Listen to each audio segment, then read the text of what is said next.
নাই। এবার আসেন দেখি, শহীদ প্রেসিডেন্ট জিয়াউর রহমান চট্টগ্রাম কালুঘাট বেতার কেন্দ্র থেকে তিনি ঘোষণা দিয়েছেন, স্বাধীনতার ঘোষণা।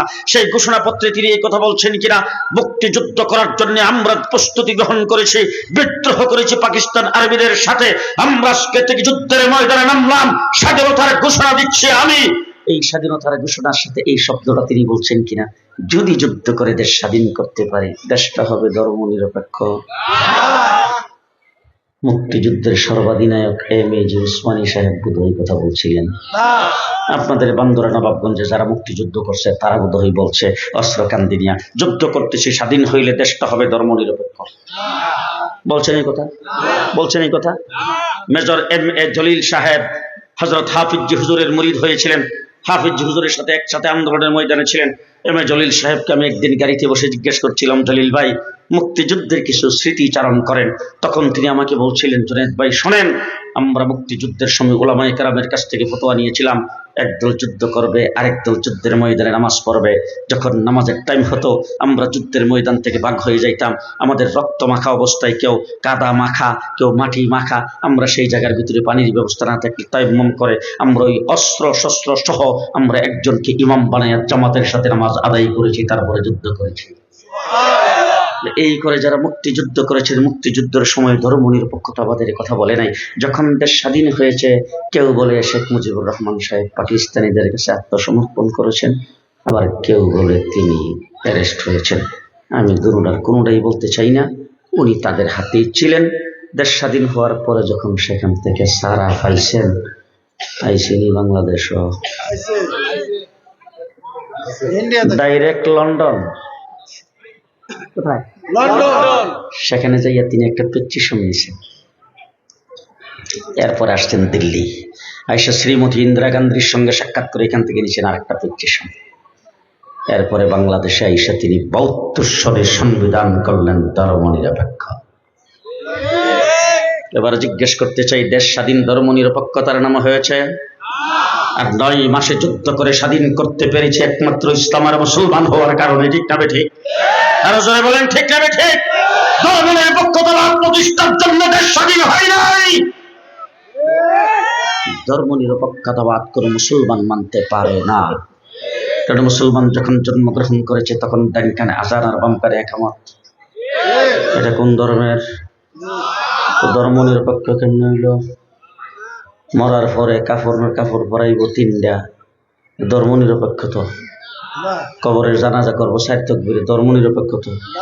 তারপরে যে মুসলমানদের সুন্নত তরিকে দোয়াইব, ধর্মনিরপেক্ষ তো?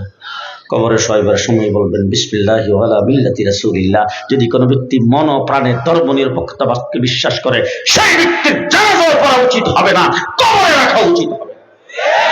ঠিক কিনা বলে?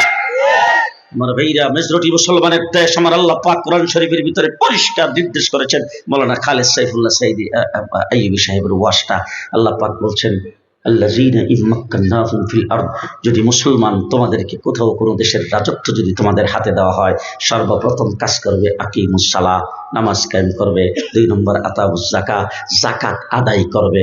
৩ নম্বর আমারু বিল মারুফ, সৎ কাজের আদেশ করবে। ওয়া নাহাউ আনিল মুনকার, অসৎ কাজের নিষেধ করবে। এই 4টা কাজ করবে যদি কোনো ব্যক্তি মুসলমান ক্ষমতাসীন হয়। আমাদের বাংলাদেশের যে শেখ হাসিনা ছিল, মাশাআল্লাহ, স্বরাষ্ট্রমন্ত্রী জেল থেকে বেরিয়ে আসার পরে আমার ডাক্কা সচিবালয়ে নিয়ে সব বাহিনীর প্রধানদের মাঝখানে আমারে বসাইয়া সর্বপ্রথম শব্দটা বলছে, এমন একজন ধার্মিক মহিলা পাইবেন কো? উদ্দূর পর্যন্ত ব্লাউজ পরে, মাথার কাপড় কোনোদিন পরে না, 5 ওয়াক্ত নামাজ একবারে টাইম মতো। এরপরে ওই যে আবার ওই যে তাহাজ্জুদ পরে, তাহাজ্জুদ কোনোদিন মিস নাই। ফজরের নামাজের পরে কোরআন তেলাওয়াত না করে কোনো কামই করে না। ওই কথাগুলি তখন বলতেছিল আর কি, আমি তখন আশ্চর্য হয়ে মনে মনে ভাবতেছিলাম,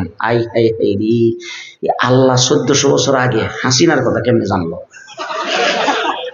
কোরআন শরীফের ভিতরে আল্লাহ যে হাসিনার কথাটা কইছে, আমি 1400 বছর আগে আল্লাহ কোরআনের আয়াত নাযিল করলো, হাসিনার কথা আল্লাহ কেমনে জানলো? তখন আমার মনে হচ্ছে আল্লাহ তো গায়েব জানেন। ومن الناس من يقول آمنا بالله وباليوم الآخر, আসলে কোরআন শরীফ আল্লাহ পাক কি করে, তোমাদের মধ্যে কিছু সংখ্যক লোক আছে যারা দাবি করে যে আমরা আল্লাহর উপর ঈমান আনছি, আখিরাতের দিনের উপর ঈমান আনছি। আল্লাহ বলেন ওমা হুম বিমুমিনিন, তারা বেঈমান। তারা কেন বেঈমান? কি কারণে বেঈমান? বলে বেঈমান হইল ইউখাদিউনাল্লাহ ওয়াল্লাযীনা আমানু, তারা ঈমান আনছি এই কথা বইলা এতটুক পর্যন্ত ব্লাউজ পইরা মাথায় কাপড় দিয়া শাহজালালের মাজার জিয়ারত কইরা জি কওমি মাদ্রাসা সনদের স্বীকৃতি দিয়া তারা আল্লাহও ধোঁকা দিতে চাইছে, মুমিনরাও ধোঁকা দিতে চাইছে। ঠিক না বলে? এবার আল্লাহ রাব্বুল আলামিন কি সার্টিফিকেট দিয়ে শোনান মুমিন, ওমা ইয়াখদাউনা ইল্লা আনফুসাহুম, আল্লাহ বলেন তারা আল্লাহরে তো ধোঁকা দেওয়ার কোনো প্রশ্নই আসে না, মুমিনকেও ধোঁকা দিতে পারে নাই। মুমিনের জায়গায় আছে তাদের জন্য 45 মিনিট। কয় মিনিট? 45 মিনিট। সেনাপ্রধানরা যখন বলছে কেউ ধমকি দিছে, সেনাপ্রধানটা কয় ম্যাডাম 45 মিনিট। হ্যাঁ 45 মিনিট। এরপরে পুলিশের আইজিকে দিছে ধমক। পুলিশের আইজি কয় ম্যাডাম আমি কি করব, জিডারে গুলি করব, গুলি জিডার গায়ে লাগবে হিডা নিচে পড়বে, বাকি পাশেরটা সামনের দিকে আসবে, পেছনের দিকে যাবে না। যখন এই কথা কইছে তখন একটু নরম হয়ে গেছে, একটা ভাষণ একটু রেকর্ড করা যাই। সেনাপ্রধানটা কয় ম্যাডাম 25 মিনিট। এইটা 25 মিনিটে। এরপরে ভাতটা গরম গরম ফাঁক করা আছে, হেরি যাই বোগা দীক্ষা যে খাদেম আসল হে দৌড়ে যে ভাত টেবিলের মধ্যে বাড়ছে, ওই ভাতটার দোয়া উঠতেছে আর শেখ হাসিনা উঠছে। পতন জীবনে অনেক দেখেছি, অনেক পতন হয়েছে দেখছি। শ্রীলঙ্কার প্রধানমন্ত্রীর পতন হয়েছে, পাকিস্তান পতন হয়েছে, মালয়েশিয়াতে পতন হয়েছে, সিরিয়াতে পতন হয়েছে, ইরাকে পতন হয়েছে, বিভিন্ন জায়গায় পতন হয়েছে দেখছি। এমন পতন কোনোদিন দেখি নাই। হেলিকপ্টারে ওঠার সাথে সাথে ওয়ার্ড লেভেল পর্যন্ত দলীয় কোনো নেতা কর্মী সব একটাও নাই, এমনকি কোন 340টা এমপি একটাও নাই, মন্ত্রী নাই, তাদের বাহিনীতে যারা তাদের সমর্থন করেছে, দালালি করেছে এইগুলিও নাই, এমনকি কোন মসজিদের ইমাম তাদেরকে সমর্থন করেছে এটাও নাই। এমন পতন দেখছেন পৃথিবীর কোথাও? জি দেখছেন কোথাও?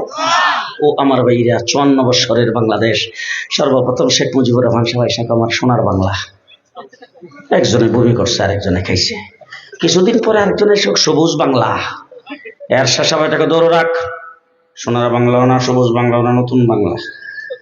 শেখ হাসিনা ক্ষমতায় এসে নতুন বাংলা, সোনার বাংলা, সবুজ বাংলা, এসব তো অনেকেই কইছে। আমার হইল আধুনিক বাংলা। কিছুদিন পর মডার্ন বাংলাদেশ, এরপর ডিজিটাল বাংলাদেশ, পদ্মা সেতু উদ্বোধনে সবাই বলেন স্মার্ট বাংলাদেশ, ভিশন 41, ভিশন 41। হারি জেলখানার ভিতরে ছিলাম, রাত্রে বেলা খবর পাইছি, সকালবেলা যখন লকআপটা খুলছে, মৌলানা মামুনুল হকরে ডাক দেয়, বলে মামুন সাহেব 41। চিন্তাই কাহিল, 41 পর্যন্ত ক্ষমতায় থাকলে উপায় আছে? আল্লাহ ডাক দেখে তো তোর কি ভাবস আর কি চিন্তা করস, ভিশন 24, ভিশন 24। জেল থেকে কোন রকম বাইরে আইলাম, বিএনপি 28 তারিখে মাঠে নামলো। আল্লাহ, আমরা হেফাজতে ইসলাম ফজরের আগ পর্যন্ত ছিলাম, বিএনপি আসরের আগেই নেই। আমরা কিন্তু ফজরের আগ পর্যন্ত ছিলাম, বিএনপি আসরের আগেই। আসরের আগেই যখন বিএনপি বিদায় করে দিল, তখন কি আর কলজা থামিয়েছে? আল্লাহ ডাক দেখো, চিন্তা করিস না, আব্রাহা বাদশারে যেভাবে ধ্বংস করছি, হ্যাঁ 150 লাখ ওজনের আবাবিল পাখি দিয়ে আব্রাহা বাদশাকে ধ্বংস করেছি, স্কুল কলেজ মাদ্রাসার ছাত্র দিয়া শেখ হাসিনারে। ভিশন 24। এবার জুলাই আগস্টের আন্দোলনে রাজপথে যারা আন্দোলন করেছেন, তারা রাজপথে আল্লাহর সঙ্গে কানেকশন 5 ওয়াক্ত নামাজ জামাতের সাথে আদায় করেছেন, ঠিক না? ঠিক।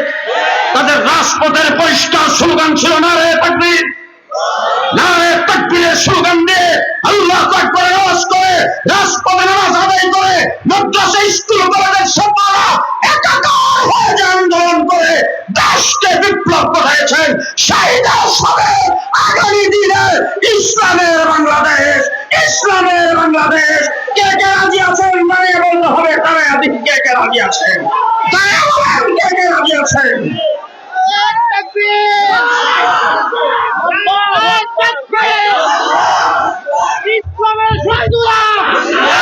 ইসলামের বাংলাদেশ, ইসলামের বাংলাদেশ করার জন্য যদি আবার শাপলা চত্বরে যাইতে হয়, আবার যদি রক্ত দিতে হয়, এবার সংগ্রাম ইসলাম প্রতিষ্ঠার সংগ্রাম। নাসরুম মিনাল্লাহ, ফাতহুন করিব, আবাশশিরিল মুমিনিন। আসসালামু আলাইকুম।